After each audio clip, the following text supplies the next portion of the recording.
The show can't start until we crack open a bottle of Revelton. Whether it's their crisp, clean vodka, the bold spice of their rye whiskey, the rich smoothness of bourbon, or the original honey whiskey that started it all, every pour is a taste of craft and passion straight from the heart of Iowa. So pour yourself a drink, settle in, and get ready to relax, laugh, and enjoy the show.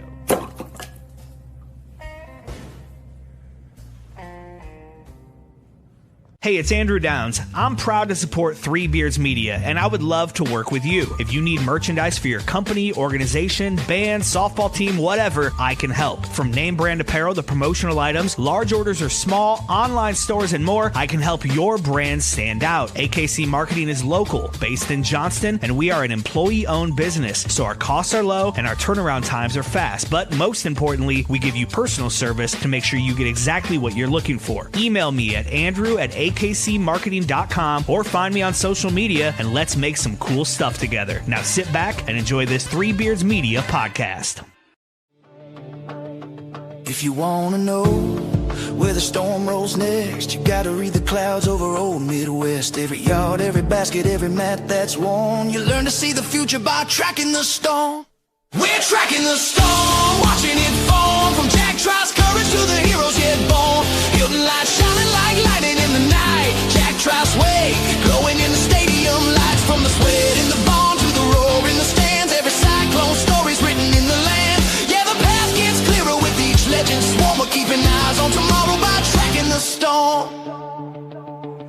Dwayne Crutchfield, pounding turf like rain. Big 8 Saturdays, driving through the pain. 2 years, rushing past 1,000 on the ground. Made the whole conference feel that thunder sound. Then Troy Davis hit the hole like a flash. Back to back 2,000, turn records into ash. Heisman nights, but win or lose that day, the Cyclone in his chest never blew away. Seneca rolled out, crowd holding its breath. The run cut like lightning through Tex Red West. 112-yard touchdown, 100 yards more. Sometimes a single scramble rewrites the law. So if you want to know.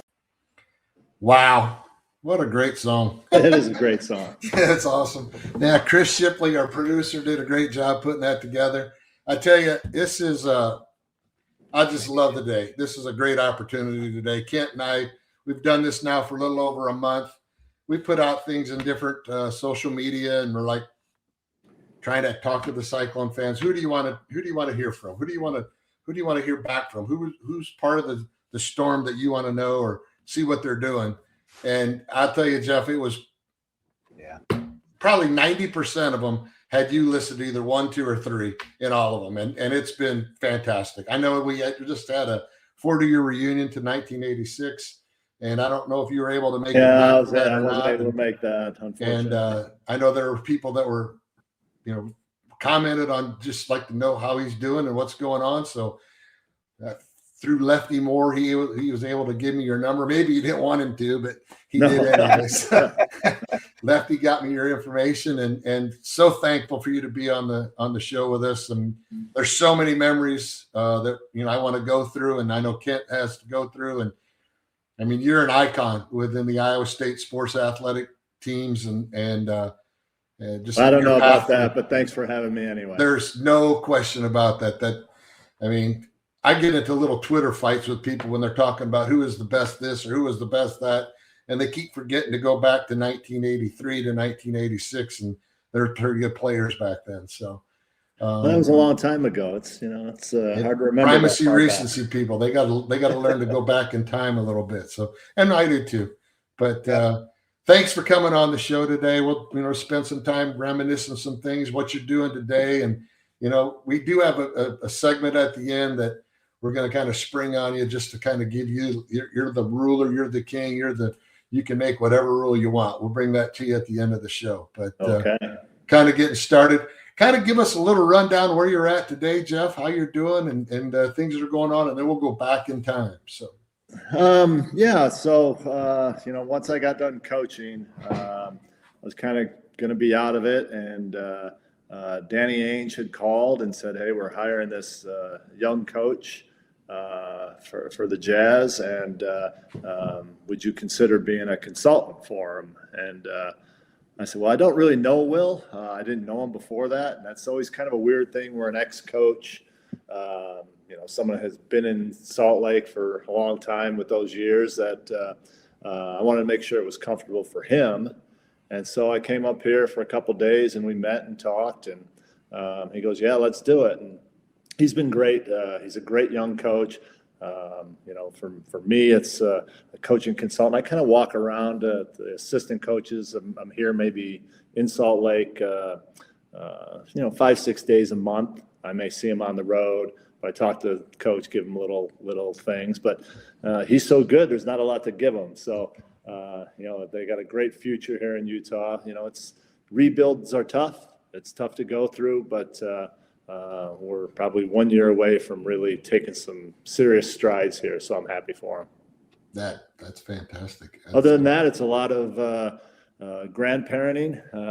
Really? Our oldest son has 2 boys who just they moved to Phoenix over the summer, so we're enjoying that. My wife Stacy and I, and our daughter's in New York, doing her national park shows on Fox, and being on the show occasionally, and so we enjoy watching her. And then our other son's in San Diego with 2 little ones, just a 2-year-old granddaughter, and then our newest one, Murphy, is 2 months old now. So we get a chance. They're going to come up here skiing this week for a few days. So we get to babysit them for, I think, 4 days while we're up here. So that's pretty much it.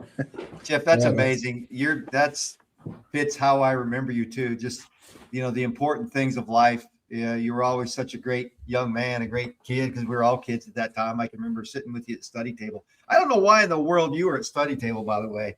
Maybe it was mandatory. You were a great student, but you always ask my wife that one. No. I always said, yeah, I had some smarts, student-wise. There's a couple stories. I had I majored in accounting, and the books were like this thick, and one problem would take you 4 hours, and I just didn't have time. And my wife can tell the story about one night we were upstairs studying, and she fell asleep, and there was a Blackhawks game on TV, so I snuck downstairs. Next thing I knew, boom, boom, boom, boom, the book comes flying down. And so she kept me straightened out to make sure I studied. So hey, well, you studied. I appreciate that. Yeah, I tip my cap. There you go. Yes. Well, can we get to your path to Iowa State? You're from LaGrange, Illinois, because you didn't come to Iowa State originally, correct? That is correct. I was coming out of high school. I was skinny.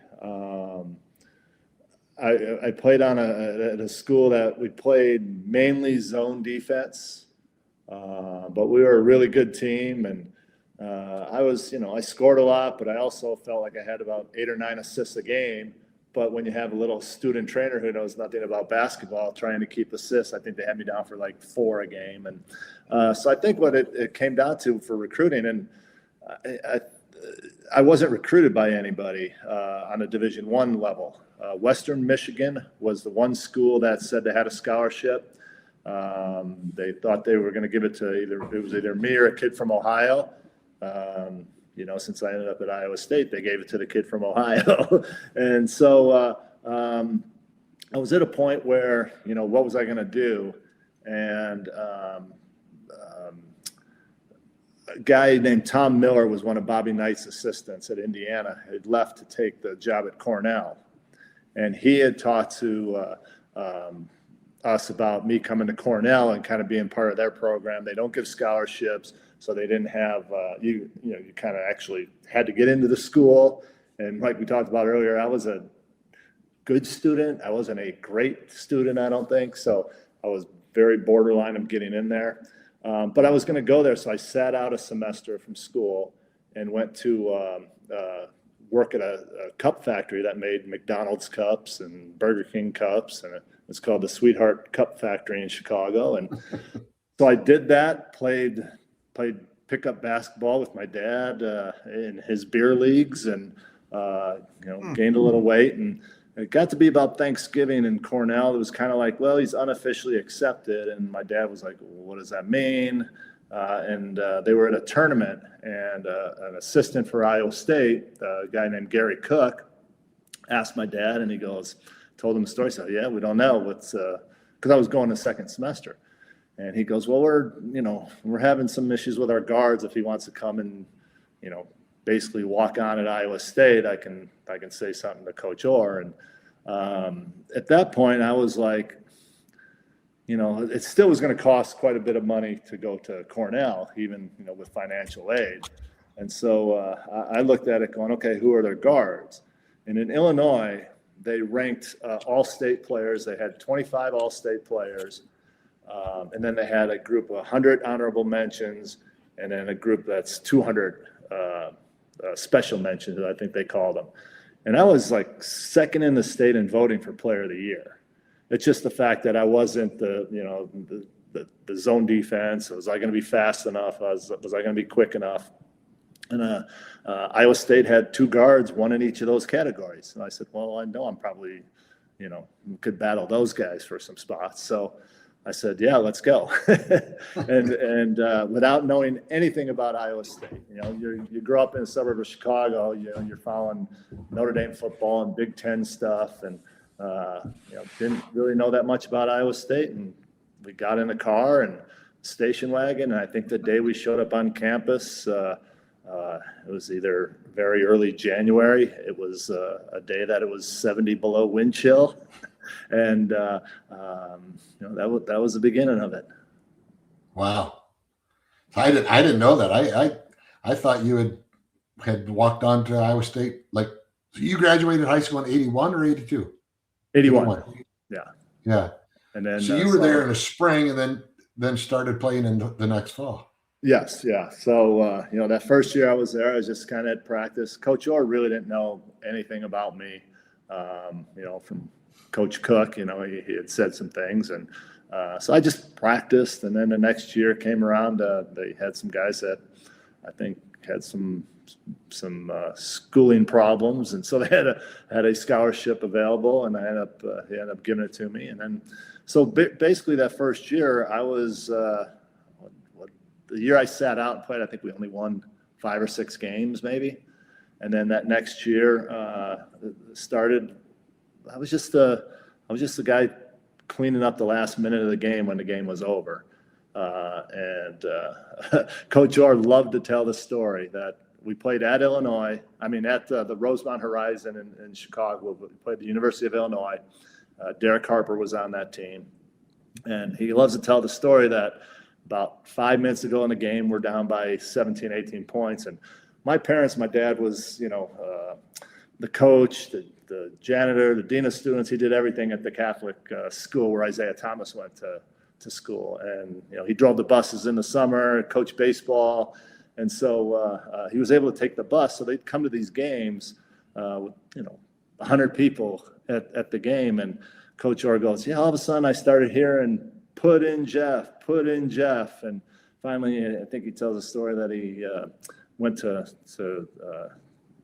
Coach Hallahan and said, I guess just put him in then. And so I went in there, and against Derek Harper, I think I scored maybe, I can't remember for sure, but I think it was like 11 points, and we cut the lead to 3. Under a minute to go, we ended up losing by 6 or 7. But he called me in the office the next day, and he goes, can you play point guard? And I said, yeah, well, I played point guard. That's really what I was. But we had a guy smaller in high school, so they actually called him a point guard because he was smaller. But I'm the one that handled the ball and all that. And, I always joke around at basketball camps. I tell the story, and I say, well, if a coach says, if he would have said, can you play the center? I would have said, yeah, I can play the center. You're going to say, yeah, whatever. Right. And then I started that next game against it was Colorado, I believe, and Jay Humphreys was the All-American. And I think 2 of the first 4 times down the court, he stripped me and went in for layups, but I ended up being the player of the game, I believe. So, it just went from there. I got an opportunity, and Coach Orr, the coaching staff, they were great about just letting us play and just making our decisions. They weren't trying to, guide us. They let us use our instincts, and we started to turn the Iowa State program around, and we went to the NIT the following year, and then finally made the NCAA tournament, I think at the 40th the reunion, they talked about how we were 13-1 my junior year at home and 14-0 the senior year. So right. Hilton Magic started. Right. I was there the night that in my opinion, the night Hilton Magic started. And that was the night when Missouri came to town with Stepanovich and John Sundvold. Right. I think that was your freshman year or your first year playing. And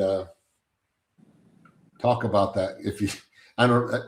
It's so clear in my mind. I remember the cap guns shooting them off when Stepanovich was going. And I remember, screaming at Norm Stewart to sit down, Norm. But I only think there was like maybe 9,000 people in Hilton Coliseum that night. I think the upper deck was empty. Yeah, that was early. We didn't quite start selling it out, but you could see how great the fans were once they saw some light at the end of the tunnel, I think, and the trajectory was going to be forward. And I don't know, did we win that game? I think we lost that game, but it was close, right? No, we beat them 73-72 in overtime. Okay. Barry hit the jumper at the top of the key. Right. Okay. Yeah, that's that game. I think you gave him the assist. I think that was later on. I don't think that was our fresh because I think that would have been 1983. Yeah, I think February of '83. Yeah, I think it threw me off when you said freshman year because sure. Missouri was whooping us at that point, I think. But yeah, it was funny because even after that, when I went into the pros and John Sundvold was playing. And so Sonny, I'd talk to him every time, and he always talked about those games at the Hilton, and just seeing Coach Orr going up and down the sidelines with the "Here's Johnny" theme song, throwing his fist up. That was fun. The fans, they loved it. It was great. As it probably helped us win a bunch of games. Not only does it have an effect on the other team, it makes us as the home team just so excited to play and get into it. So, big credit to all that Hilton Magic, and that's why it's Hilton Magic. And that's right. It is. Jeff, from coaching, okay, you went through that Hilton Magic transition as a player. When you look back now, with your coaching mind, because when you're 20, 21, you're just out there balling, right? You're just feeding off the crowd. And I know that's a big part of it, but what happened that really made the transition? What did Coach Orr, Coach Hallahan, I think Rick Wesley was on staff then as well. What things were happening that you felt now when you look through the coaching lens, what transpired that really turned Iowa State basketball to really level it up to where it is today? Well, I think also, you named those three coaches, but we also had Steve Antrim. And I think probably from the coaching side of it, why it worked so great is because we had a variety of coaching styles. Rick was the young guy. I think between Coach Hallahan and Steve Antrim, they were the guys that were kind of more the X's and O's, and Johnny Orr was the confidence giver. He was the guy that when you were out there playing, you weren't worrying about a coach going, "Oh man, am I doing the right thing? Is he going to take me out of the game?" He was always positive with the players, and that built our confidence as players. We were going out there, and we all saw the way we had to play together to win games, and nobody cared about their points or scoring. It was just make the right play. And, you had coaches that would harp on making the right play, had coaches that, Coach Orr would be the confidence guy. They would work with you, individually on stuff. So I think it was the coaching that, it was just a great balance of guys that they had where, it's sometimes you needed a kick in the butt. So there was a coach for that. Sometimes there was one that, hey, just don't worry about it and go out there and play. And so we had that coach. So. Did you carry that with you, coaching, a little bit? Of course. It's like anything else. When you're a player, who did you look up to when you were playing? When you were growing up, I used to be in a driveway. I'd be Isaiah Thomas dribble between my legs, and I'd shoot a cream hook shot. Then I'd be Magic Johnson, a no look pass, and so I just kind of pretended I was those guys. So then you start picking some of that stuff up, and same with coaching. It was I had, Johnny Orr and Cotton Fitzsimmons when I was in Phoenix, one of my coaches. Those two guys were very similar, and they just said, hey, go play. I remember, Cotton Fitzsimmons one time told me, I came down, it was kind of like a 1-on-4, but they had backed off, so I had an open shot from like 18 feet away, and he was yelling at me to shoot the ball. And I'm a point guard going, wait a second, it's a 1-on-4. I'm not supposed to be shooting this ball.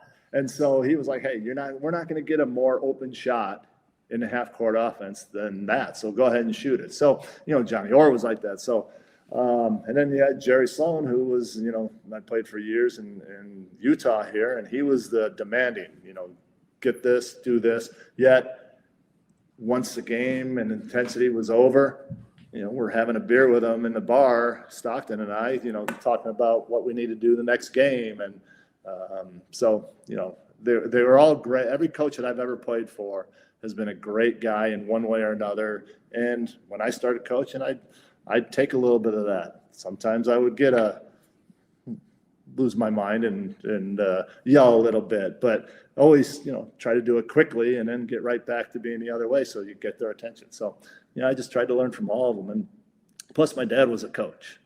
So, right. I had been around that forever and ever. That's great. I remember in the Michigan game where you guys went to the Sweet 16, that was in Minneapolis, right? Yeah. Correct. We were on a bus coming back from spring break. Yeah. And there was 45 people on the bus, and somehow we heard that we had beaten Michigan. And we forced the bus drivers to pull over in Champaign, Illinois, and we collected money to get beer to drink to come back home. There you go. Out of 45 people, we were able to rile up $80. So we bought $80 worth of beer out of 45 Back people. then, that probably bought a lot of beer. It did buy a lot of beer.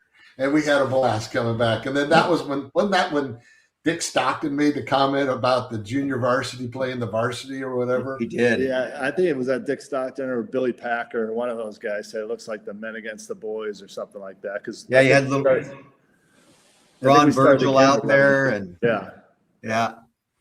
So, That's but awesome. that was a great win. We came off the Miami game, and then Coach Orr was so sick that game too, and so he was just like, this.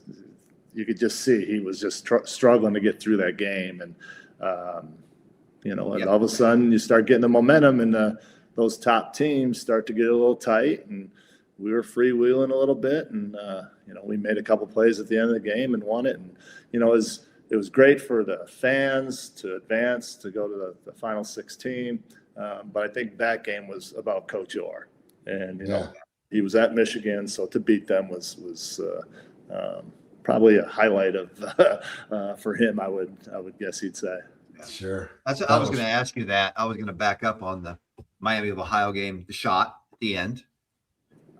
Just your shot, and I was going to ask you how important was it to beat Michigan for Coach Orr, which you answered. But let's talk about the game winner in the round before, because that was a little bit of a struggle. We were a little bit flat from our perspective watching. Of course, every team in the NCAA tournament is good, and anybody can beat anybody. But just that shot, if you wouldn't mind.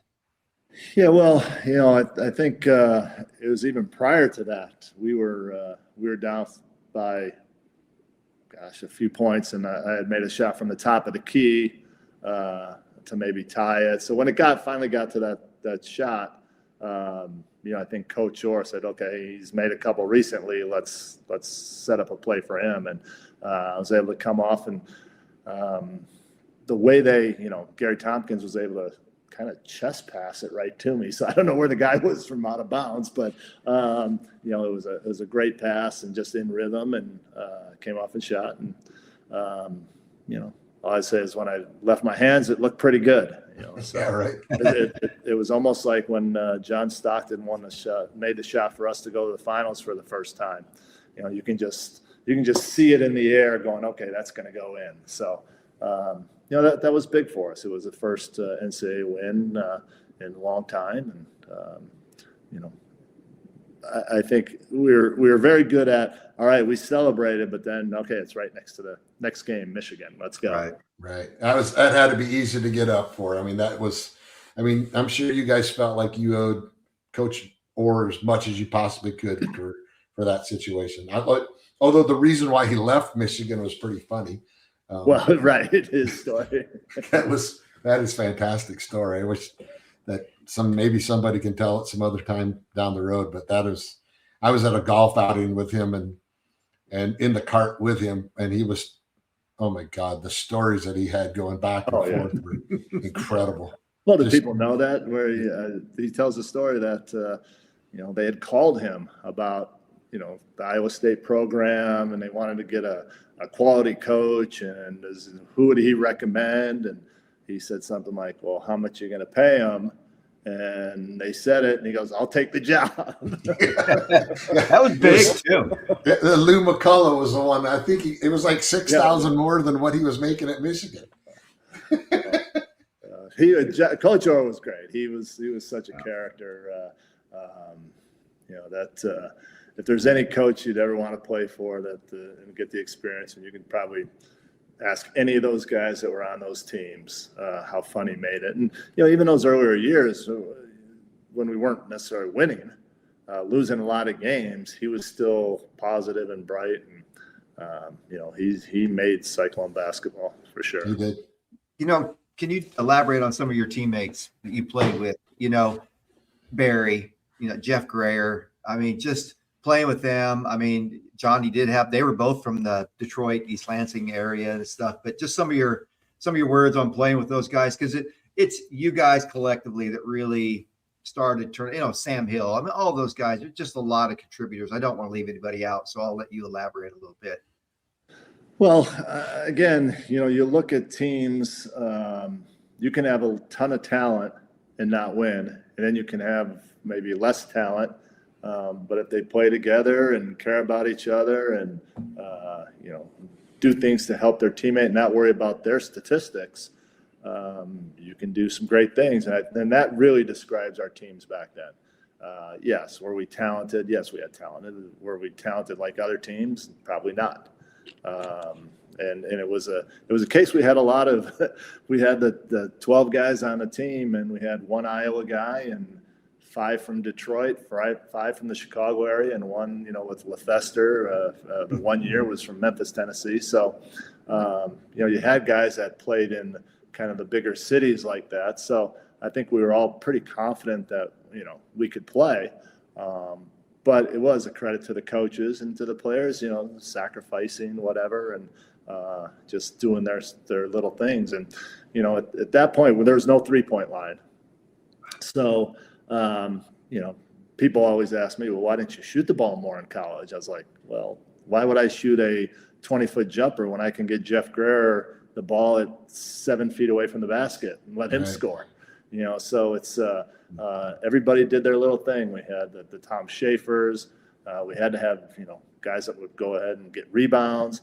Sam was, he was an undersized center, but he just battled every single night. We had Gary Tompkins was quick to Wes Wallace, Paul Bean. Everybody contributed in their own way along with, the stars with Jeff and Barry. And, I think Barry's shooting opened a lot of things up for us in the first, to help us really go to the next level. And it was funny because we loved it when teams pressed us late in the game, because we would just line 4 guys up on the baseline, and then I would just look at Barry, and Barry would go, kind of know what it is, and he would just take off, and I would just throw a long football pass and let him run it down and lay it in. And games, we finished so many games that way. Yeah, it was like time and time again. They didn't want to put anybody back there, and if they would have put somebody and gone over Barry, we'd have just had Jeff go or something. Somebody had a speed advantage because we were smaller, so we were probably a little quicker. Ronnie Harris and Terrence Allen were also around your time, right? Yeah, they were the earlier years, Ronnie and T were two of the guys that were such solid players. That they were. Ronnie would guard anybody. He was big, strong, 6'6" guy that didn't matter. You could put him on forward, center, even guards. And Terrence was so athletic. So a lot of lobs to him, and he can get up and down the court and shoot the ball. So again, all these players, they were such team players. And what is it? Is that the credit to the coaches for recruiting team guys? Is it the credit to the coaches? That's the way they coached. The credit to the players that hey, I could go out there and shoot the ball 20 times, but let me only shoot it 10 times for the good of the team, or set screens, or whatever it is. So it was a combination of all those three that got it right. Mm-hmm. Hey, we're going to take a little break right here. We got to pay some bills. Take a few break, about a minute or so.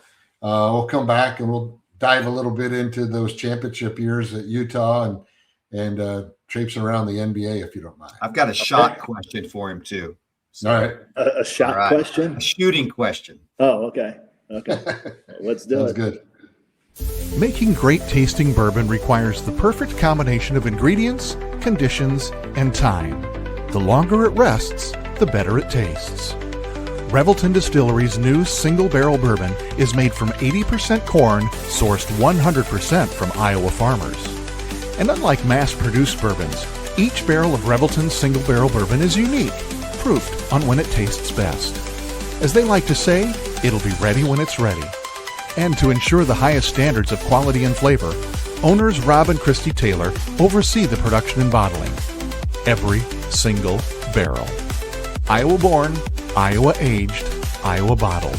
Try the new single barrel bourbon from Iowa's own Revelton Distillery. ReveltonDistillery.com.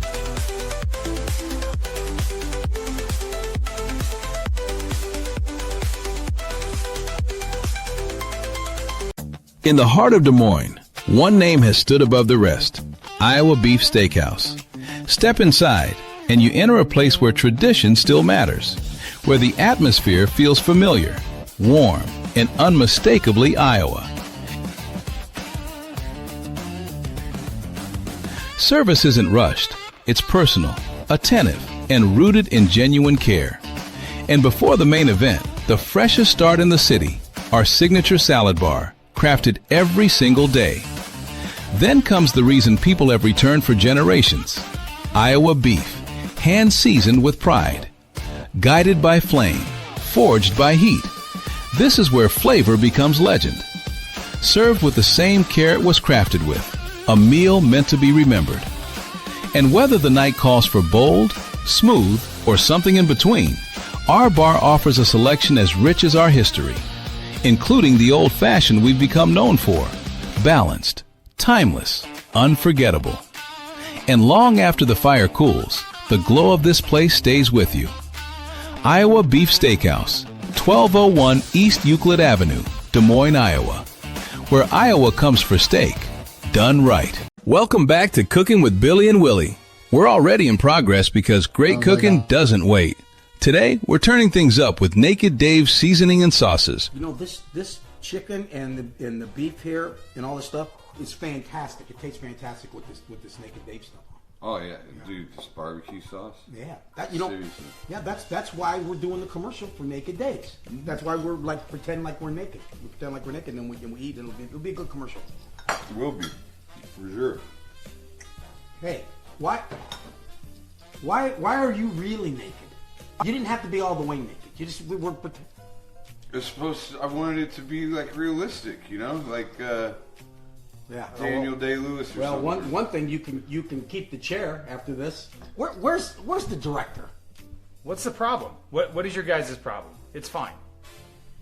What? Why's he naked? I told him we were doing a naked commercial at your house. This is like the worst porno flick ever. It's Naked Dave. Look at Dave. It really is good. If you want bold flavor that doesn't hold back, try Naked Dave's seasoning and sauces. Find it at your local Hy-Vee grocery store. Ask your grocer to carry it, or order online today at www.littlewolffoods.com. And remember, Naked Dave's, you don't have to be naked to use it. Chris, what are you doing, Chris? Get back to basketball quick here. Yeah, probably should have warned you guys on that deal, but so Jeff, I said shot, but it's shooting, because if I'm not mistaken, when you left Iowa State, you changed your shot. Yes, I did. It was, I always felt like I shot the ball okay at Iowa State. Again, I grew up, I was skinny, so I got in a habit of using my left thumb. And so I got in the NBA and I played in a summer league, and I didn't shoot the ball all that great, maybe low 40s at summer league. And Jerry Colangelo had said to me, he said, hey, you got to change your shot. The ball comes off kind of with a side spin. And so I said, okay. And so I went in the gym, and what I did, I actually taped my left thumb to my hand. So that makes, you can't shoot the ball like this, so you have to bring it in like this. And worked probably a year and a half before it felt comfortable. After about 6 months, I would shoot that way, and then all of a sudden, occasionally my thumb would get involved. So about a year and a half, and my wife would rebound for me. And, so people asked me, said, well, your dad was a coach, and how come you didn't straighten it out before that? And I said, well, he was telling me that since I was in, 5th grade playing, but it's when you're dad, sometimes you don't listen. Right. And plus I was making shots. So they said, well, why didn't, when Colangelo said, why'd you change it? And I said, well, he was paying me. So that's right. That's why I did it. So it was helpful, obviously, just helped a little on the percentage to get that shooter's roll and shooter's touch. But it takes a lot of work and a lot of credit. Well, I also tell a story at basketball camps. My wife hates when I say this, but we're in Phoenix and I was in the gym shooting, and we'd practice, and then I'd go back at night and shoot, hundreds more shots, trying to get into that habit. And one day she was rebounding, and, she was like 7 or 8 months pregnant with our first child at this time. And she goes, I'm going to sit down. So she went and sat down, and I kept shooting, and I wasn't making them like I wanted to. And so I was getting a little mad and a little frustrated. And she goes, well, why don't you try point your finger at the basket? and she admittedly is not the big athlete. And so I was like, what do you know? Blah, blah, blah. And, of course, like every husband, about a minute later, I'm like, well, maybe I should try that. So, everyone talks about following through, but, how do you follow through? So when you follow through, if you point at the basket, the ball is probably going to go that way. So I started pointing at the basket. The ball kept going in and going in and going in. I'm like, okay, I think that's what I'll do now. So it's a lot of, practice, experimenting. We tell our guys now, well, I'll go around the gym, and we have enough player personnel, player development guys that work with these guys all the time. So I'll kind of go to them and say, hey, just take a look at this, or, maybe in practice tomorrow, see if they'll do this with their shots. So they can, never know with their shooter what little thing feels comfortable for them. Not everybody's going to shoot the same way. It's kind of what it ends up being comfortable with them. And so it's always kind of playing around with it. Jeff, that's really insightful, because you here you are at the highest level in the world, and you're changing your shot. And if a young kid was listening to that, it's amazing that you did that, because I do remember that little side spin you had in college, and it almost looked like a two-handed push almost, but to go in there and have the wherewithal to do that, and the courage, because you're changing your shot. I mean, that is not an easy phase to go through. So it's pretty courageous from a career standpoint, and it paid off. I thought that was the case. I remember that vaguely. But yeah, I remember it also vividly, because you were just, what a shooter. My goodness. Because I think your free throw percentage went up in the NBA. Your whole entire percentage went up. Yeah, I think what the other beneficial thing is when I was going through that, I was really the Suns' point guard. And so I wasn't relied on to go out there and try to score 15 or 20 points. We had all-stars on our team, Alvin Adams, Walter Davis, Larry Nance, and John McLeod was my coach at that point, and my job was just to get those three guys the ball.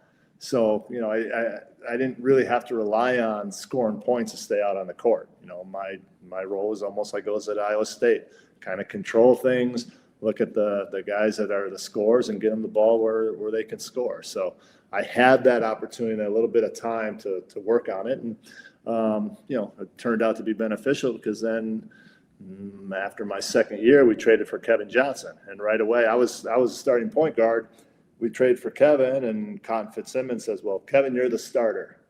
And I was like, wait a second. I was the starting point guard. And again, through fortunate opportunity, unfortunate, Walter Davis was a starting two guard, all-star, and he ended up going into drug rehab at the end of that year. So coach just said, okay, let's just play Kevin and Jeff together, since I was starting at the point guard.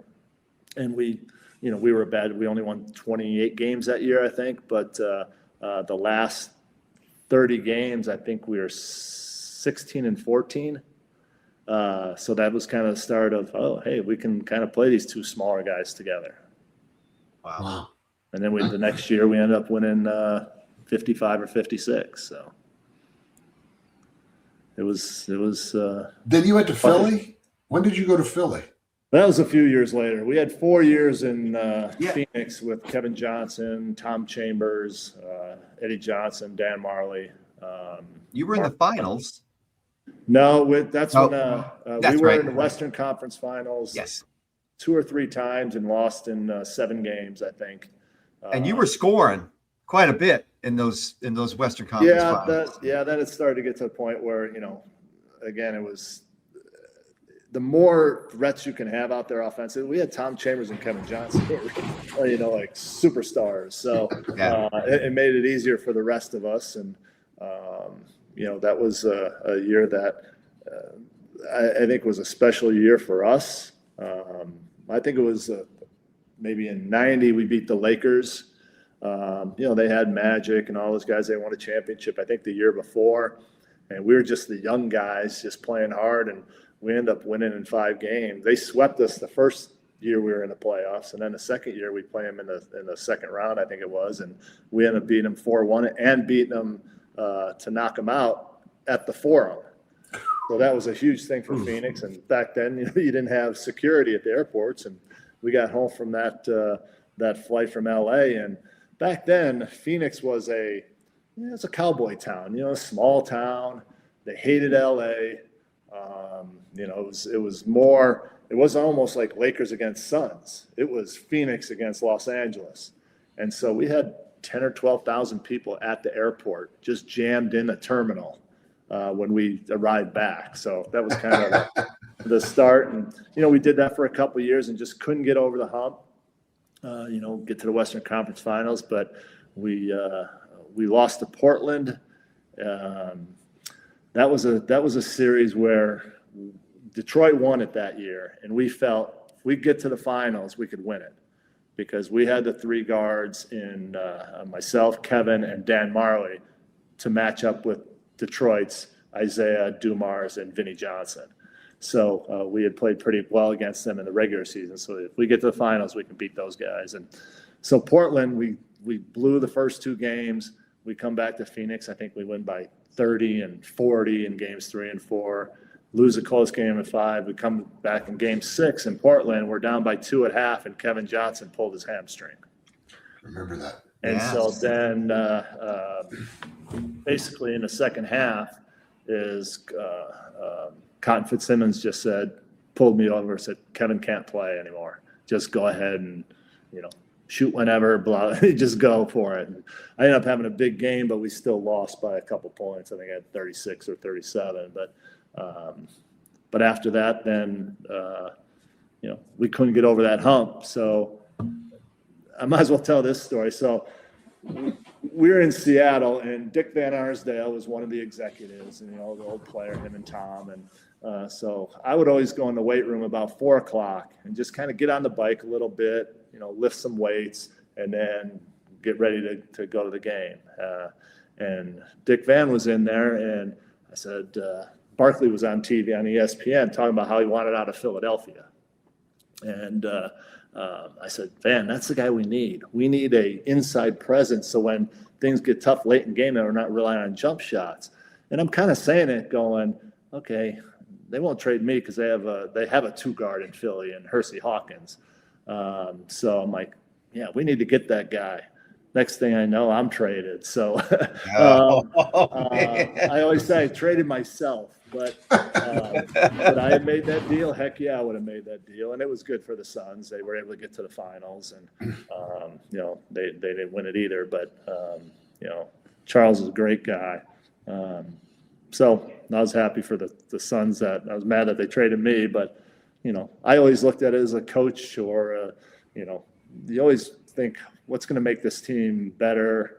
That was it. They got the inside presence, and unfortunately for us, Philadelphia wasn't a great situation, and kind of asked them, hey, I'm getting older. I think I was 30 at the time or something, which back then, when you were 30, you were pretty much your last couple of years of the league, and so then they agreed they would try to trade me. And there was a rumor I actually had a new contract set up with the Knicks at that time. The agent had negotiated a deal with the Knicks that they were going to make this trade. And at the last second, the Philadelphia owner didn't want to trade me to a rival team. Mm-hmm. Back then, it was trades always kind of went the opposite conference. You hardly ever saw a trade that the guys stayed in their own conference. So he pulled it out of there, and so then it went on. And in the last second, I ended up getting traded to Utah, which was probably the best thing for me to get with John and Carl and the runs we had. Yeah, and wow, some runs you had. They were awesome. That was fun to watch. I mean, just being an Iowa State guy, always being an Iowa State guy from age 12 on, you always followed the guys around. Yeah. My team was the Sixers. I loved the Sixers. I loved Dr. J. And my best friend was a Celtics fan, so he and I would go back and forth today. So when you went to the Sixers, I was like, yes. Yeah. I got to play. You didn't see who else was on that team, did you? I didn't. Didn't matter. It really didn't. It felt good to see you out there. I remember you and I were walking across campus. I think it was the day before the draft. And I asked you, where do you think you're going to go?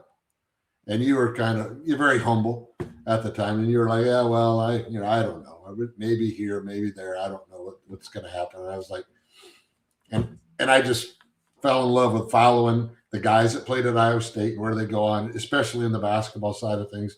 Football was, kind of rough there, but even now today, the guys that play football, there's just that bond that you have with guys that were athletes at Iowa State. We were always, as Coach Campbell said, we're always crawling up the rough side of the mountain. But, right. It's the integrity and the character and the attitude that you gain along the way that you learn on that side of the mountain. And, I mean, you didn't have the easiest way to the NBA by any stretch of the imagination. And you've done such a phenomenal job of representing Iowa State, representing just the good side of every part of men in sports and people to follow, the examples that you set, fantastic family and everything else. And it's just, I admire you. I think it's a fantastic, what you've done. I still get pissed at the people at Iowa State that don't give you enough credit because they think about the recent guys, but it's all good. As they should. But I think going to a school like Iowa State, it's the Midwest values, it's the people. I can't name one Iowa person that I've met over the years that I'm like, man, that person was not a good person. There's something about, my wife's from Iowa. We have friends now that grew up in Iowa. And it's the Iowa people are something else. They're very down home, down to earth, hardworking. And, so going to the school, it's in the, it's in the blood. It's out there. It must be in the air. And you come out of there and, you're just, I think the biggest thing is that when you leave Iowa State, that you know that you got a great education. If you played sports, you played for a group of guys that were going to play together and play hard. And, whether you win or lose, that's the way the game goes. But you always remember those times and those guys that you played with. Yeah.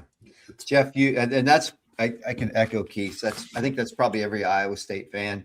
The way you do it, the way you played in the NBA, the way you played at Iowa State, every little thing, all the character and values that the Midwest people have, the people of Iowa State, your free throw routine.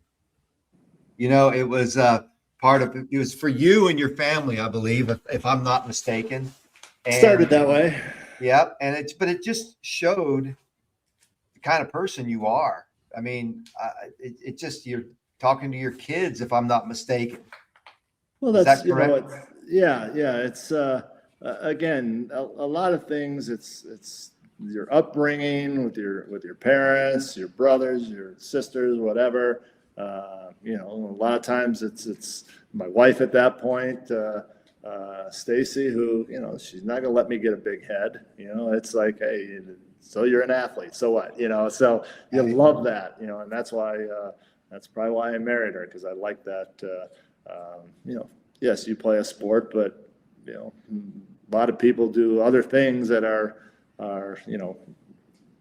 I would say they're just as successful or more successful because of, what they do. It's what you put into it, and no matter what you do. So, the free throw became a thing where my kids were getting to an age where they would say, "Hey, Dad, can you wave to us on TV?" And I'm like, "Well, I can't go, hey, guys." So I used to always like to get a little sweat on I didn't like when the ball stuck in my hand. So I'd kind of get some sweat on there anyway. So I said, okay, I'll just do the 3 wipes. That's my 3 highs to you guys. So it was a secret wave. It was a secret wave for probably about 6 months. And then I was getting letters from literally all over the world. Why do you wipe your face? Why? So finally we ended up saying it. I mean, it was crazy how many letters I was getting asking about that. Well, it's probably because you were highly successful. I mean, I believe you led in shooting percentage of the free throw line, correct? Or one of the highest? Yeah, well, yeah, I was always right around 90. I think my last year in the NBA, I shot 95. So I think that's the one year that I led it. I think there was always someone that was probably like 2 or 3, most of the times. But that's it's something that I kind of take pride in, and to look back. And back then in the NBA, kids weren't really around. You didn't really see much of that. I started to, do that. Then at post-game interviews, because you do so many of them, I'd have the kids, they would be running around, I'd have them sit on my lap. And now all of a sudden you saw Jason Kidd start doing, he did this kiss thing. I just saw a video the other day. Even today, Jason Hart had his 2 boys on his lap the other day on the bench they showed. So it's kind of picked up where now guys are, it's not wrong to have your kids out there, and the games are over at that time, but so it's a lot of fun. And that's our Utah Jazz group we had here. I think part of the reason we were so successful, obviously they were great players, and John and Carl all-time greats, but it was the families. They all had, John had 5-6 kids, Carl 5-6 kids, so there was kids running around all over the place. And that keeps you grounded, knowing that, hey, we can lay it all out there on the court, but then when you're home, you're dealing with your family, and basketball kind of goes away for a little bit, so you're able to really focus during the games. Speaking of focus, and let's go to the championship games where you're facing Jordan and the Bulls, and I mean that you took them to 6 games both times. Yeah, both times we lost in 6.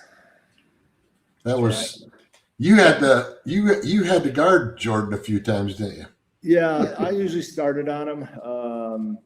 I guarded him usually in the first and third quarter because I'd play the whole quarter, and then in the second and fourth quarter, Brian Russell or Shannon Anderson usually guarded him because I would come out. They would guard him for the first 5 minutes. I'd go back with 5 minutes to go in the game, and then they would just stay on him, and then I'd guard someone else. So, those were great series. The first year, I think that was the year they won the 72 games, and they were a better team than we were.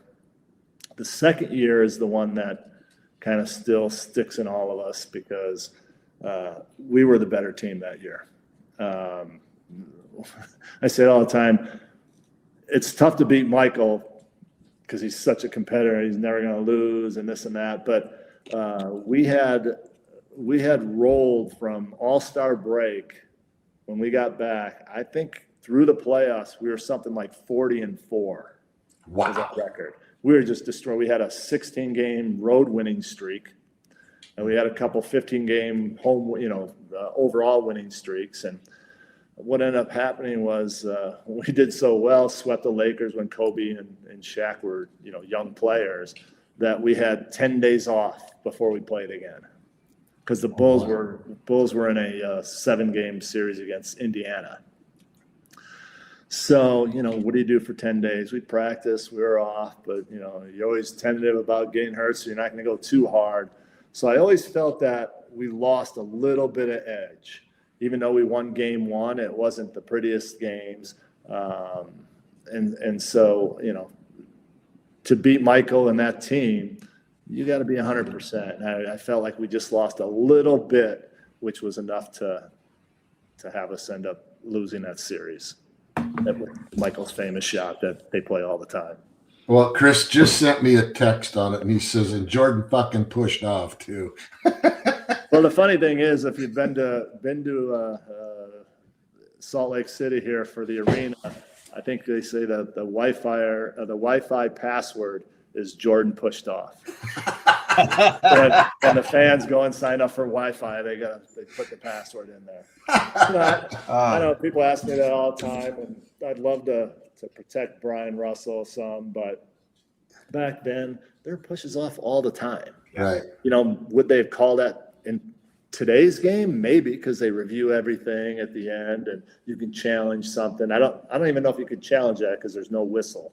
Right. If they don't call it, then I don't think you can challenge it. So they may have called it in today's game. For back then, Brian's momentum was going. Michael may have pushed a little bit, but Michael's strong, but Brian Russell weighs 240 pounds or 225, 235, something like that. So I think it was just more momentum that got him. And, sure. As soon as he rose up for the shot, I was like, okay, timeout. I know that's going in.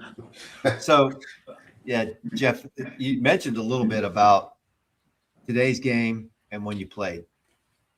And you hear it all the time. You hear things like, well, if, Michael played today and you're still obviously involved in coaching and consulting and what is the difference? Is there a difference? And what is it that, take to the layman fan, to a couple of ex-football players that know a little basketball, but obviously not like you do. What is the difference today? Well, obviously the 3-point shooting.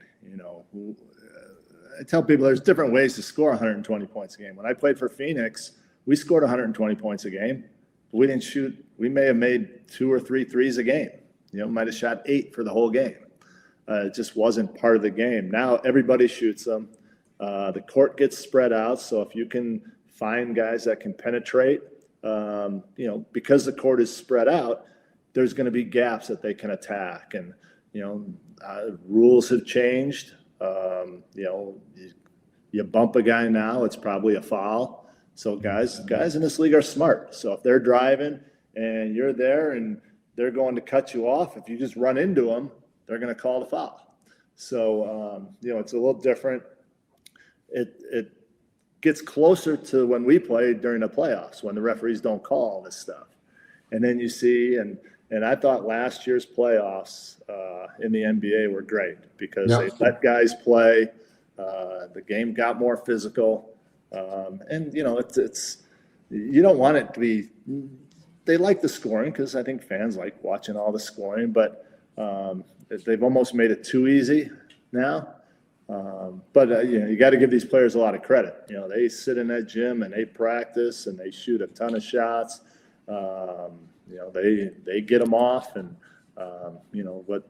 what you would think is a great shooter back in the day is probably if they worked on it. We didn't work on those shots really. So could they become great shooters like the Stephs and stuff? Maybe, but these guys that's part of their game now. They grow up like that. They grow up shooting outside shots, even the big guys. And in today's game, it's especially important. There's not a lot of post-ups. Analytics has come into it.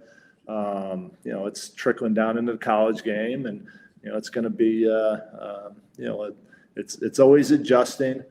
Teams will start to figure this out of how to slow three-point shooting down, which it's very difficult because the court is spread out and they're shooting it from a long way. So unless you have guys that can really defend, as soon as somebody gets broke down, somebody's getting an open shot.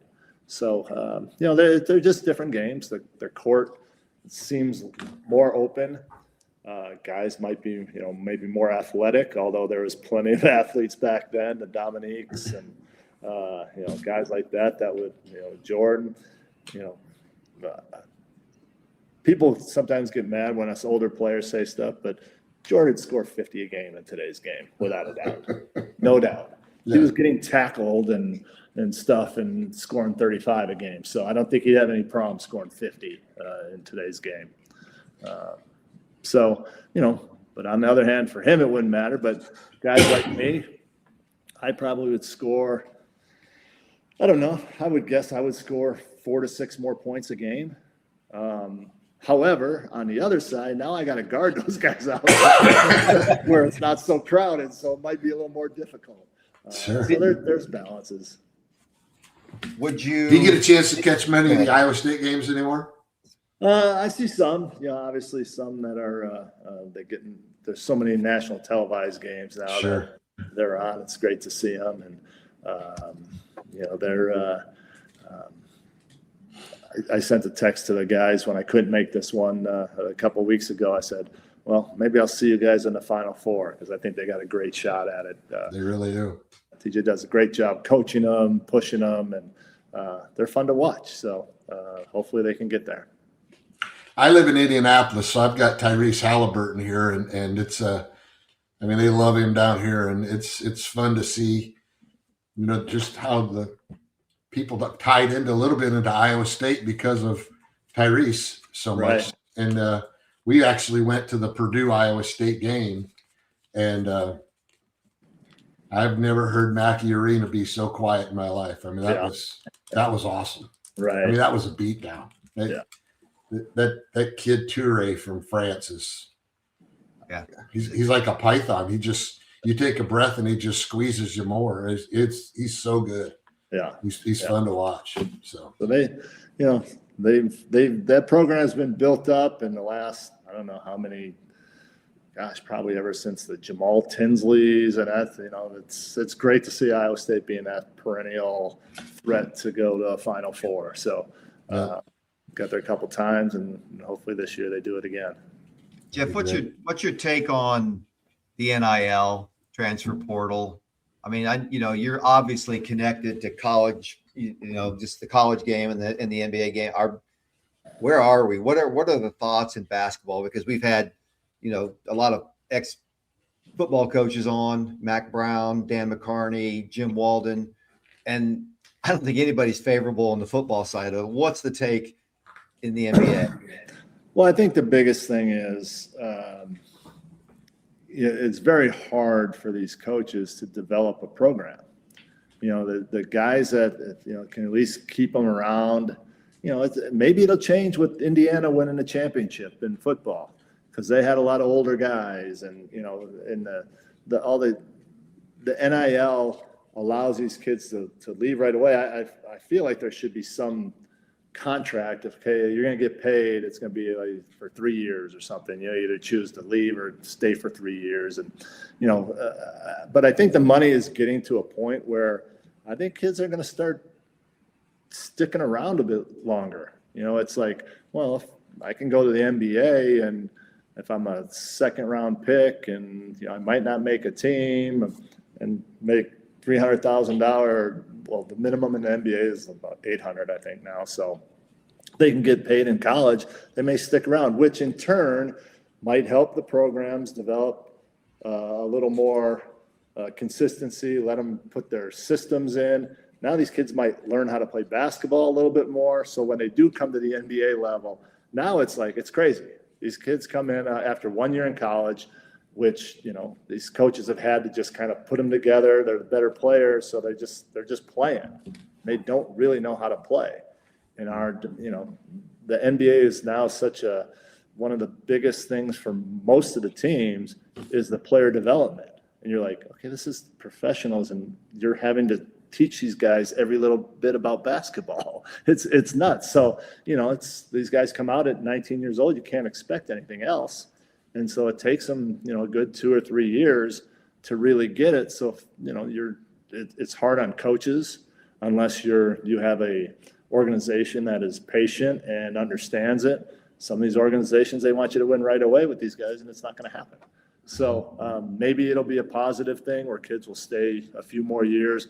Maybe the NBA will start drafting a little bit older kids. Maybe the young 19-year-old that wants to come out, okay, they may be a top 5 or top 10 pick, fine. But then guys after that, maybe they start looking at guys that have been around and know how to play, so that when they come in the league, you can put them right in, and it's not that big a deal. So there might be a positive to it.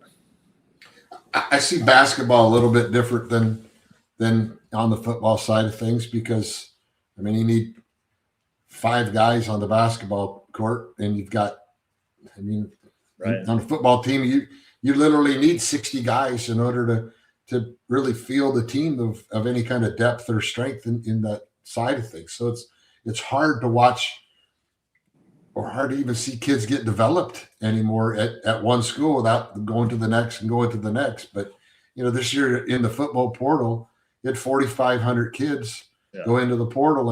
And on January 17th, after the portal was closed, there were still 1,250 kids without a spot. Right. And they were on scholarship before they got into the portal. They went 2 weeks and they got nothing. Yeah. It's crazy. It's, it's free agency. It's, it's, again, schools could it bring parity to some schools? Because the big schools, like for basketball, if the Dukes and all of them can pay all the money in North Carolina, and they get all the guys. Well, maybe now some of these other schools can get them and can balance it out a little bit. For basketball, like you said, football's got so many. I don't even know how you, as a coaching staff, you maneuver that for the quick period of time and craziness that it is. So look at Jimmy Rogers. He brought in 51 guys, the new coach at Iowa State. He spent the entire month of December, going through the portal and finding kids in the portal, or that were potential portal kids, and he's done a hell of a job. I'm really looking forward to seeing what he does there.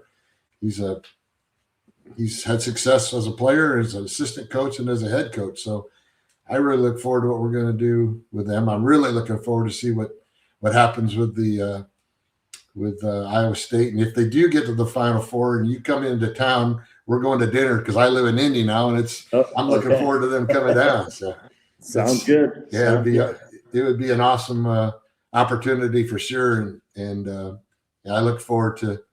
They had a little blip last week with KU and Cincinnati, but who doesn't?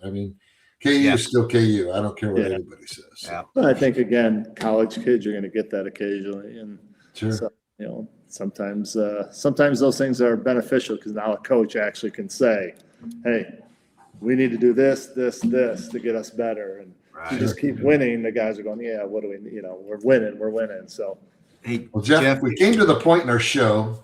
I had one more question, if I can, Keith. I want to put him on the spot. I'm sorry. I have to get this one out. And you're media savvy.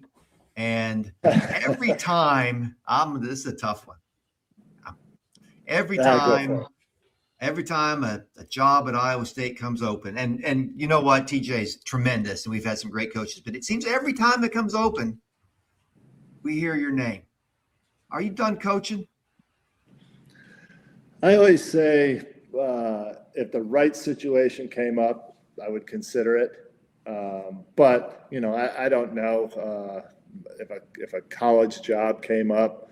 The recruiting part of it, the paying the players, and I've been out of watching college kids, and when you're coaching, you don't watch much of the college. You see the tournament. So now it's you almost have to track all of these guys, or your staff has to, from the time they're, 6th grade or 5th grade. And I think in the past, they probably would follow a handful of guys going, okay, I'm going to focus on these guys to try to recruit them. Now you kind of have to sit there and watch everybody because of this transfer portal. Guys might come available that you didn't think you'd be able to get before. So,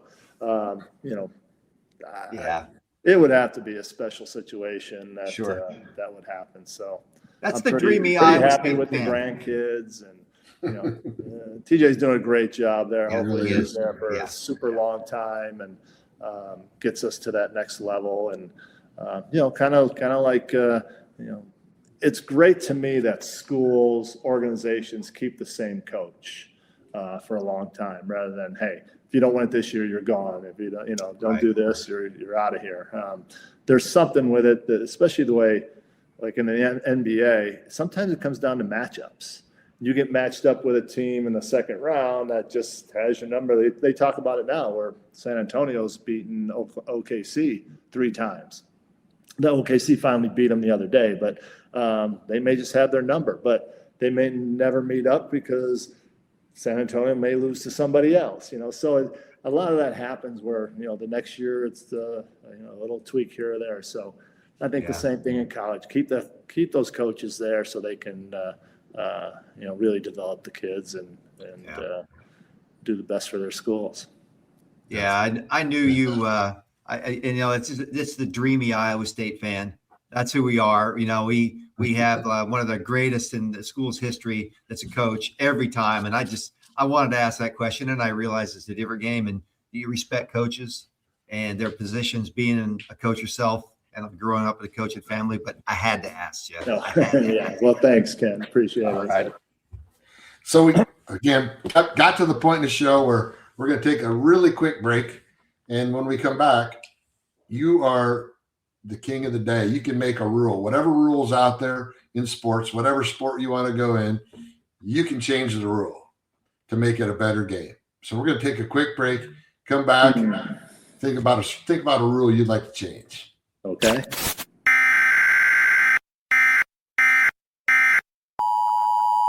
This is the Storm Anchor Amendment, where our guest steps behind the podium and makes one rule change to reshape college sports. No limits, no red tape, just their decree. It's a short break, Jeff. That was a short break. I was starting to think, what it's about college sports. What's a good any sport? You can go pro too. Wow, that's a tough one. I was trying to think of something unique, but I think if kids decide to go to college, they should stay for 3 years. Whether you pay them, the pay would help. It was always hard back in the day because, from the NBA standpoint, they always argued about, you can't really do those rules because you can't deny a kid having the opportunity to make money. If in 19 years, some team wants to pay him $1 million, he should be able to do that, which I totally agree. But for the good of the game, and now that colleges actually are paying guys, so they are making the money, maybe a 2 or 3 year, once you commit to college, you have to stay there. I think that would help college. I think it would help the guys that do end up making it in the professional ranks that are trained and ready to go a little bit quicker. So that would be my one rule. That I don't think that'll ever happen. They may talk about it quite a bit, but I don't think that'll ever happen. They do it in baseball. Yeah. Yeah, baseball is there. And football too. Football, you've got football does it too, 3 years after your high school graduation year. So never say never, I guess. I like it. I think it's a better game. you look at the guys the teams that are the older players in the NCAA tournament. It tends to be teams that are senior, junior laden teams. They always talk about having, experienced older guards that do so well in the NCAA tournament. It plays out pretty much every year. I mean, every once in a while you had the Kentucky one and doneers that won or did well, but by and large, it's the experience and those players that do better in that kind of environment. We asked Coach McCarney if you had your choice, would you rather take 18, 19, 20 5-star athletes or 20, 21, 22-year-old 2-star athletes? And he's like, give me the old guys every time. Right. I mean, it's especially in football that the bodies are more developed. And right. But when you look can I throw another rule out there? Yeah, sure. Absolutely. It's your time. I would have liked, because I talked about this. So this is for the NBA. Salaries are, the average decent player, good player make $30 million a year now. I say, and these guys are rest, they play out of the 82 games, they play 65, what I said they should do is lower everybody's salaries. Like the salary cap this year, I think is like $165 million. Make it $100 million that's what you can pay in salaries.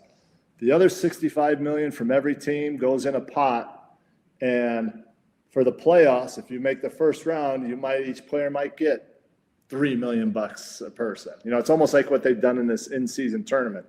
Put the playoffs worth a ton of money. So during the regular season, the guys won't sit out games because you can't afford to, not make it. Ooh, yeah, right.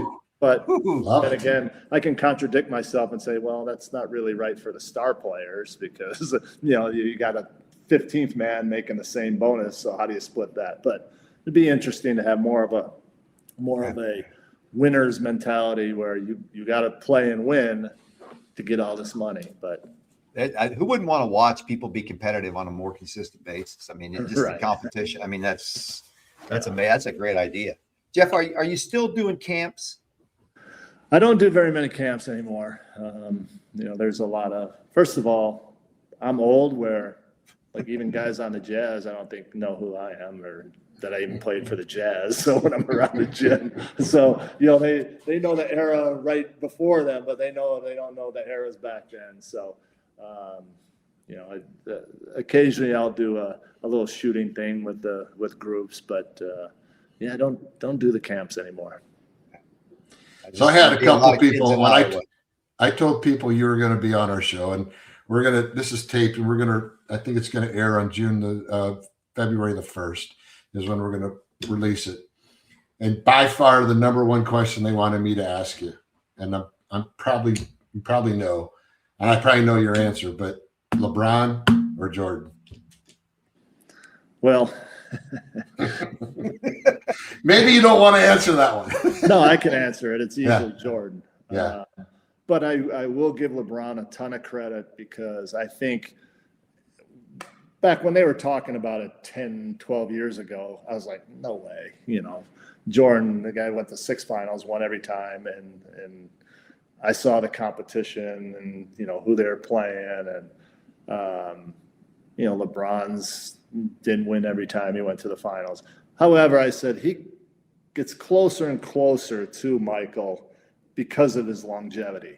Mm-hmm. He's, probably getting to the point of, calling it quits, but what is he, 41 or 42? So I think his longevity has crept him up, really close to Michael. But, again, you want one game? You want one game, you picking Michael or LeBron? I think you'd be crazy not to pick Michael. Yeah. Right. Especially if somebody told Michael you got no chance to win tonight.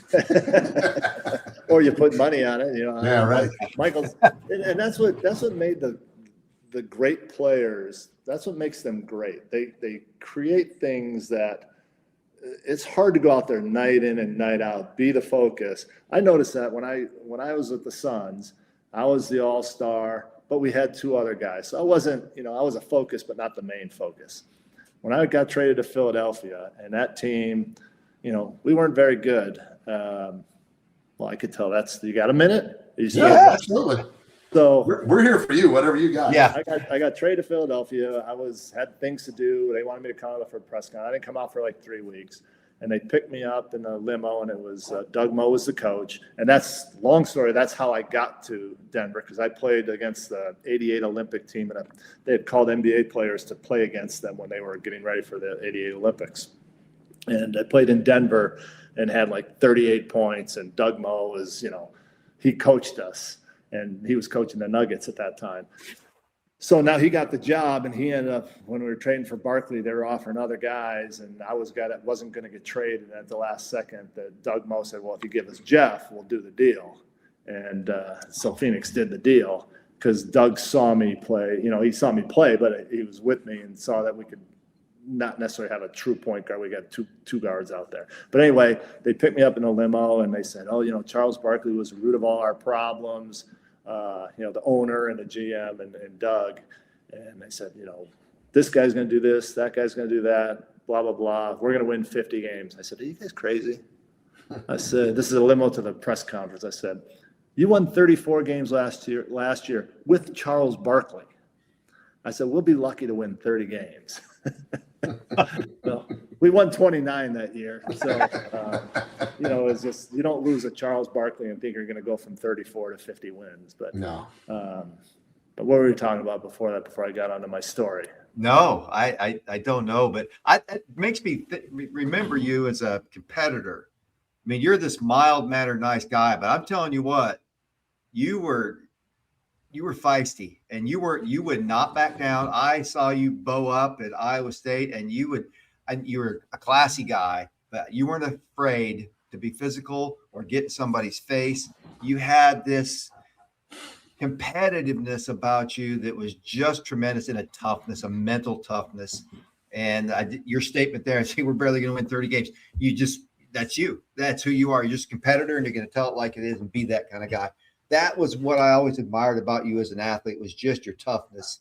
And well, I think I probably got that from my dad, because, we used to play in the backyard, and, we have the hoop above the garage door, and we'd be playing, and I would drive in, and all of a sudden I'd be laying against the bottom of the crack between the cement and the door, just got knocked over, and I'm like, foul. And my dad goes, that wasn't a foul. So, he trained me to play through a lot of things, and like you said, I'd get feisty occasionally, and usually when I lost it, like Karl Malone, if I got one technical in a game, because the ref was not reffing a very good game, Karl would come and pick me up and just move me over to the side, because he knew I might get a second one. Because it takes a lot, but then when I lost it, I lost it. But no, it's we've never won a championship, but never regret that, because just competing, playing against the best in the world night in and night out was, that's what you play for. Yeah, we didn't win a championship, so what? It's we would have loved to, but just going out there and competing, and that's what competitors like. Kevin Eggleston brought up the fact you played shortstop for the Granddaddy softball team too. Okay. Jack is softball too now. Well, my dad was a huge softball player in Chicago, this big 16-inch, and they were either the top one or two team. And I started playing with them when I was, I think, 14 years old. They were at a tournament in short guys, and I started playing, and so I played the whole time. And that was some serious softball where these guys they're betting on the games, the part of the game, and I'll never forget. And before the 12-inch, when I was playing the 16-inch, I was, I think, 16 years old.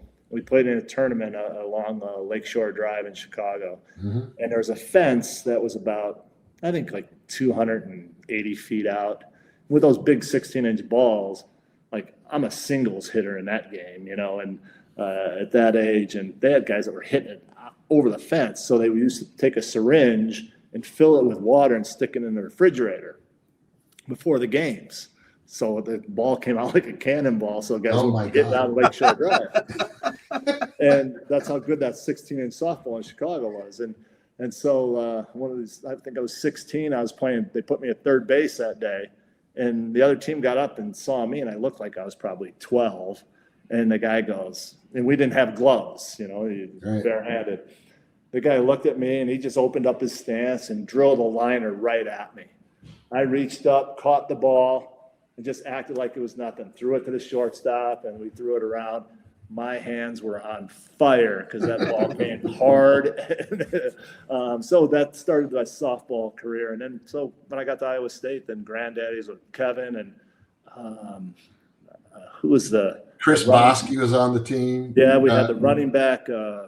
Jason Jacobs. Jason. Yeah. Those Lefty guys Moore. Those guys could hit the crap out of the ball. Kevin, when he hit it, it was like, boom, It was gone. So between Kevin and Jason, and then I was, more of a home run hitter in that game. We were just destroying teams. So that was a lot of fun playing. We were playing. I was playing for Happy Joe's, the pizzeria. Okay. And we were on the North Diamond. Just you guys are on the farther South Diamond. I was on the North Diamond. I was playing third base, and Pete Lehner, who you probably don't know Pete, but Pete says time, and he was our outfielder, and a ball over the fence, and it lands in between me and the shortstop from that other field, and it was Jason Jacobs that hit the ball to right center field. Yeah, between Jason and Kevin, oh my goodness. Yeah, they were. I was glad I never had to play you guys because I played third base, and we were in a completely different league. I would have gotten beat up with that stuff. Well, that was a lot of fun. Well, it's funny because the owner of those bars, the granddaddies, this guy Les Carreri was the owner. Yeah, he owns a lot of the places out in Phoenix. No kidding. Moved to Phoenix, and I didn't know that, and then someone told me that, and I was like, oh wow. So, we had the cave in. I don't know if they're still there. They're not there anymore. Right? No, it's different. It's called Sips. Yeah. So that's where I'm a Hall of Famer. Yeah. So I'm a Hall of Famer at the Cave In. Yeah. Yeah, the Cave In. You got your banner up in Hilton. Mine should be on the wall there. I'm carved into a table there somewhere. But, it's fun times at Iowa State. Yes, sir. Jeff,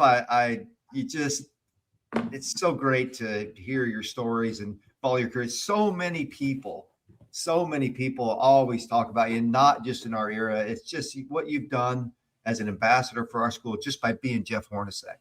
And I know you're not out there trying, you're just yourself. You're that same kid in my mind. I see that guy driving that gold Dodge Dart that you used to, whatever that car was. Yeah, with the vinyl seats, man. And that thing was about 30 years old back in the 80s. I don't know, but you just humble beginnings, great success, and still a humble guy, family man. Just what a great story for an example of what an Iowa State athlete should be. And we appreciate you, and it's great to see you. It's been a long time. Thanks, guys. It's great to see you guys, and you guys too. It's like I think every Iowa State athlete, that's a lot of times you hear, guys aren't role models, but whether you want to be or not, you are, and kids see that, and so tribute to all you guys too, who were great athletes at Iowa State, and it was always a lot of fun. Go Cyclones. Yes, sir. Hey, for this loyal son and that loyal son, appreciate you being one. Thank you for joining the show. Look forward to seeing you on there. We'll see you at Indianapolis at the Final Four. See you at the Final Four. Got it, buddy. Jeff. All right, guys. Thank you. Take care. All right. Man, that was awesome. Yeah, he's still, We could have gone on forever. Yeah. Still the same guy. Yeah. I can remember sitting there with him at study table talking about these same kind of things. And he's still the same pleasant guy, but man, was he a competitor. He really was. Fiery. Nice. I remember Kim coming off the bench early on, and you could just see the energy of the team rise up. And, the guys that, the younger kids that don't know the history of Iowa State, and then you look at it, and some of the greatest shots and games in the history of Iowa State basketball centered around that guy. I mean, he was the one with the assist to Barry Stevens for the shot against Missouri. he made the shot against Ron Harper to go to the Sweet 16 or to go on to play Michigan. The games against KU, the games against Iowa, when we had lost many years in a row. I think we beat him 3 out of 4 years when he was there for Iowa. We may have to beg him to come back just to talk about some of those games. Yeah, the right. KU games against Danny Manning, the Big 8 tournament. I mean, my goodness. We could get Sam Hill on and talk about that game. And I was sitting 2 rows behind the bench listening to Johnny coach that game up. It was fantastic. Yeah. It was great times. Hey, buddy. Great seeing you. Look forward to this thing being on air, and we'll probably talk tomorrow. Yes, sir. Have a great one. Take care, buddy. We're tracking the storm, watching it form from Crutchfield's grind to Troy's 2K storms. Seneca spinning through the rain and roar, turning third along to forevermore. From Jackson Will to the Campbell years, we build up hope out of heartbreaking tears. Yeah, the line holds strong and the fate's reborn. We're keeping eyes on tomorrow by tracking the storm. Here comes Johnny Orr, fist up in the air. Tonight's show theme and that Hilton stare. Took a quiet Coliseum, turned it into a spare. With top 25 giants learn to fear this well. Hilton Magic swirling like a cyclone wind. We're nine on the pivot, made the rafters spin. Step back, jumper, drive down the lane.